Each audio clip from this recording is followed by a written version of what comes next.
We also can deliver a multi-user experience where rather than sort of being drug along by a guide in the VR lab, you could have your own presence in a virtual reality space. And so participants come in and are represented by an avatar, and they can talk to one another, and that looks like this. We're actually looking at an inspection from the perspective of one of the viewers. We're looking at through viewer one's eyes, and we're seeing user 2, user 3, and user 4 interact with this rail car with a container on it. And each of them have their own unique point of view, that they're completely autonomous. They can control that. User 2 has a VR headset on and hand controllers, and that's why you can see user 2's hands. User 3 and 4 are accessing it through PC screens, and so you can see little squares in front of their faces that represent their point of view, from their PC screens. And we can get lots of users into an environment like this. This is an example where I think we had maybe 14 participants in this space that are geographically located all around the country. There were people from Florida and people from Atlanta and people from Ames, all in this virtual space interacting with the rail car together, all communicating, all interacting.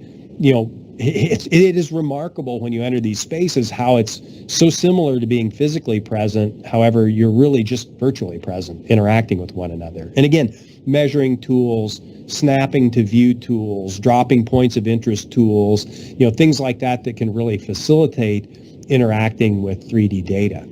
Hey, Chuck, this is Greg. Can we go back to that prior slide? Yeah, absolutely, Greg. So from my perspective as the defense lawyer, I would consider using this technology as a tool to verify or to impeach, corroborate witness testimony as to what they saw, where they were standing when they allegedly witnessed an accident or saw something, and is it possible for them to have seen this or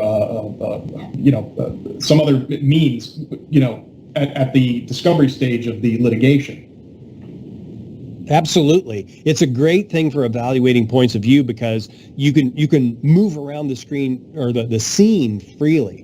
So you've got this 3D scene. If you've laser scanned it, for example, and you want to evaluate what someone could have seen from some point of view, you just go to that point of view and you look yourself. So I think it's an incredibly powerful tool for points of view.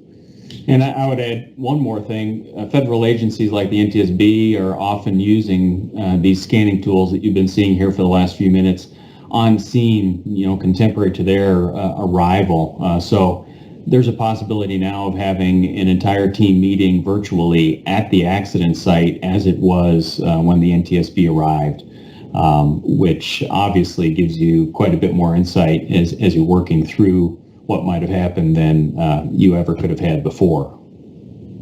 Absolutely. And the other thing I would add to Matt to that and Greg is that the view does not have to be static. Like in the house, you noticed when it begins to develop beyond the raw data, in that home, the elevator moved, the elevator behaved. You could manipulate the doors.